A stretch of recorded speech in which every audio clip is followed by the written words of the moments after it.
सभी मैं उन्नति मैम आपके अपने कंप्यूटर पर से। तो ये है एपिसोड नंबर 4 औसत यानी कि एवरेज चैप्टर्स का। तो उसका फर्स्ट क्वेश्चन आपकी स्क्रीन पर रिप्रेजेंट, इसमें कहा गया है लगातार 7 संख्याओं का औसत 27 है, सबसे बड़ी संख्या ज्ञात करनी है। ए 27, बी 30, सी 29, डी 32।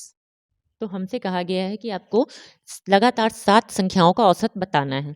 ठीक है, तो अगर हम 7 संख्याएं कहें तो हम सबसे पहले तो 1 2 3 4 5 6 7 हम 7 ब्लैंक्स बना लेते हैं, यानी कि जगह रख लेते हैं, क्योंकि उनमें 7 संख्याओं को हमें बैठाना है। और कहा गया लगातार 7 संख्याओं का औसत। तो आप देखिए, जब 7 संख्याएं हैं तो 3 इधर हो गई, 3 इधर हो गई। ठीक, यानी कि ये बीच की संख्या होगी 27, हमने यहाँ लिख लिया। फिर अगर हम देखें, जब औसत 7 संख्याओं का क्या हो गया 27 हो गया, तो इसके आगे संख्या क्या होंगी 28, 29, 30। ठीक, और हमसे प्रश्न में कहा क्या गया था, हमें सबसे बड़ी संख्या को ज्ञात करना था। तो जब 27, 28, 29, 30 इसके आगे की क्रम हुई, तो सबसे बड़ी संख्या हमें कौन सी दिख रही है? हमें दिख रहा है कि सबसे बड़ी संख्या वो कौन सी है, 30 है। Biggest number is equal to 30। तो 30 किस ऑप्शन में आ रहा है, बी। तो B is the right answer.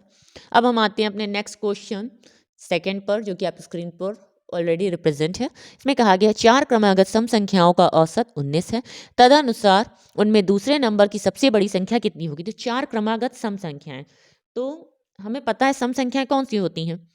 तो सम संख्याएं कौन कौन सी होती हैं, लाइक 2 4 6 8 10 ये होती हैं। ठीक, और अगर हमसे ये कहा जाता है कि इसकी मिड मतलब यानी कि एवरेज निकालना है, तो हम बता देते हैं कि 2 इधर छूट गई, 2 इधर छूट गई, यानी कि बीच वाली वैल्यू जो होती है वो हमारी क्या हो जाती है, सम संख्या हो जाती है, मतलब एवरेज हो जाता है, औसत हो जाता है। तो यहाँ पे 6 औसत हो जाता है, लेकिन हमसे यहाँ पे क्या कहेगा 4 क्रमागत सम संख्याओं का औसत, यानी कि 2 4 6 8 ये होंगी। ठीक, और उसमें कहा गया है 4 क्रमागत सम संख्याओं का औसत, मान लीजिए 4 संख्याएं दी गई। तो अब क्या होता था कि अगर 4 क्रमागत दी, यानी कि 2 इधर हो गई, 2 इधर की, यानी कि 4 और 6 के बीच की कोई वैल्यू होगी, और 4 और 6 के बीच में क्या आता है 5, यानी कि इसका क्या औसत हो जाएगा 5 हो जाएगा।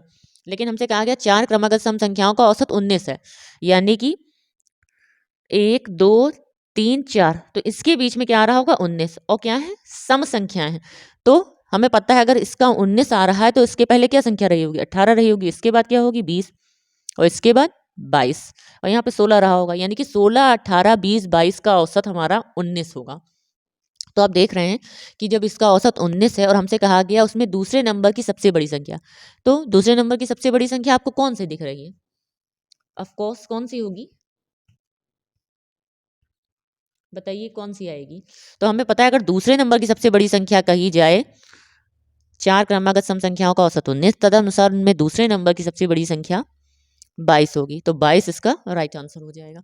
अब हम आते हैं अपने नेक्स्ट क्वेश्चन थर्ड पर, जो कि स्क्रीन पर रिप्रेजेंट है। इसमें कहा गया 4 क्रमागत सम संख्याओं का औसत 15 है, तदनुसार उसमें दूसरे नंबर की सबसे बड़ी संख्या कितनी है। तो 4 क्रमागत सम संख्याएं, यानी कि उसका औसत 15 दिया गया है, यानी कि 1 2 3 4 15 दिया गया, यानी कि इससे पहले 14 रहा होगा, फिर 16 और ये 18। तो इसमें क्रमागत सम दूसरी सब बड़ी संख्या कौन सी दिख रही है 18, 18 हमारे डी ऑप्शन में, तो डी इसका राइट आंसर हो जाएगा। अब हम आते हैं अपने नेक्स्ट क्वेश्चन, क्वेश्चन नंबर 4, जो कि आप स्क्रीन पर है। ये इंपॉर्टेंट क्वेश्चन है आपका। इसमें कहा गया है A B C D E F G क्रमिक सम संख्याएं, जे के एल एम एन क्रमिक विषम संख्याएं, उन सभी संख्याओं का औसत कितना होगा। ए 3 ब्रैकेट में A plus N upon 2, B L plus D upon 2, C A plus B plus M plus N upon 4, J plus C plus N plus G upon 4। सबसे हमें पहले हमें दिया गया A B C D E F G, ये आपको दी गई है क्रमिक सम संख्याएं। ठीक है, आपको सम संख्याएं दी गई और इनका औसत सबसे पहले हम निकाल लें। अगर हम देखें तो 1 2 3 4 5 6 और 7, यानी कि अगर इनका औसत देखें इन सब संख्याओं का, तो औसत कितना आएगा, इसका एवरेज आ रहा है आपका डी। ठीक, इन संख्याओं का, और ये सम संख्याएं थी, और विषम संख्याएं जो दी गई हैं आपको, तो विषम संख्याओं को क्या थे, जे के एल एम, हम देख रहे हैं जे के एल एम एंड ये हो गया एन। अब इनका कहा जाए ये विषम संख्याएं, इनका औसत, तो इनका औसत बताने के लिए हम क्या करेंगे, हम देखेंगे तो देख रहे हैं मिड की इसमें कौन सी वैल्यू एल, तो ये इसका एवरेज हो जाएगा। ठीक है, जब ये इसका एवरेज हो गया तो अब हमसे कहा गया है कि उन सभी संख्याओं का औसत कितना होगा। अब इन सभी संख्याओं का औसत बताना है, तो अब हम क्या करेंगे, एल प्लस डी अपॉन 2, ये हमारा सभी संख्याओं का एवरेज आ जाएगा। तो ये हमारे किस ऑप्शन में आ रहा है? नेक्स्ट क्वेश्चन फिफ्थ पर, इसमें कहा गया लगातार 5 संख्याओं का औसत ए है, यदि अगली 2 संख्याओं को भी लिया जाए तो नया औसत क्या होगा? A plus 1, B A plus 1.5, C A plus 2, D A plus 2.5, यानी कि अगला औसत हमें बताना होगा। तो सबसे पहले 5 संख्याएं ले ले, तो मान लो हम 1 2 3 4 5, हमने 5 लगातार संख्याएं ले ली। फिर हमसे कहा गया है यदि अगली 2 संख्याओं को भी लिया जाए, यानी कि 1 2 3 5 4 5 ले लिया, फिर उनके साथ 2 संख्याएं और ले ली, 6 और 7। तो हमने क्या किया, 2 एक्स्ट्रा संख्याएं ले ली, 2 एक्स्ट्रा संख्याएं आ गई, यानी कि नंबर आ गए। कौन कौन से? 6 और 7 हमारे 2 एक्स्ट्रा नंबर हैं।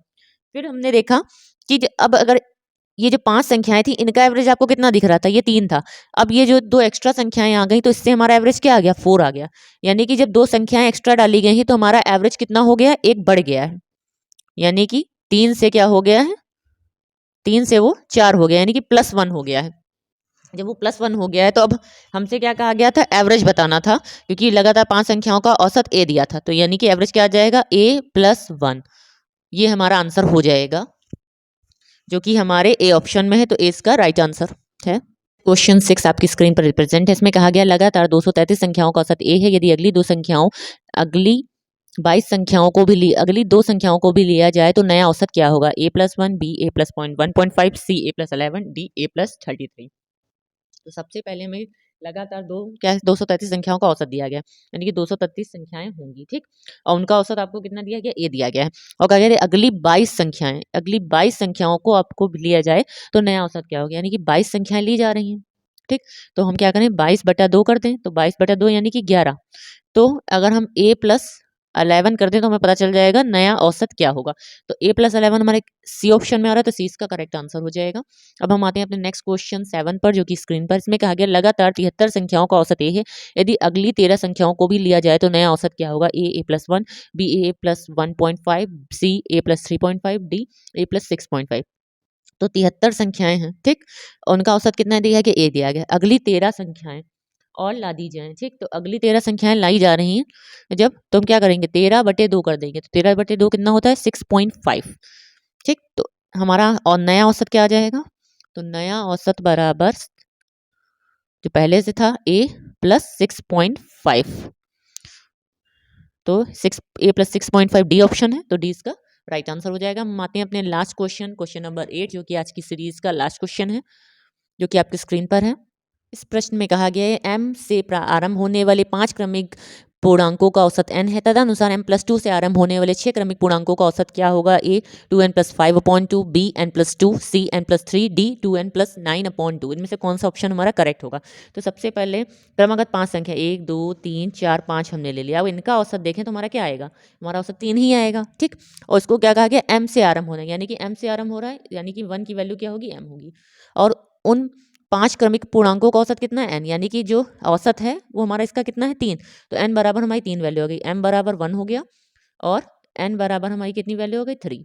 और कहा गया है तदनुसार m+2 से आरंभ होने वाले 6 क्रमिक पूर्णांकों का औसत क्या होगा?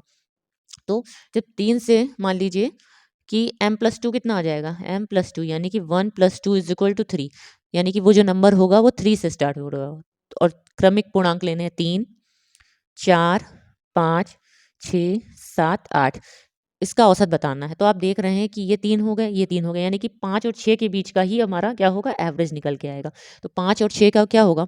5 + 6/2, यानी कि 11/2, और 11/2 क्या होता है? 5.5। तो इसका एवरेज कितना आ गया? ये हमारा एवरेज आ गया 5.5।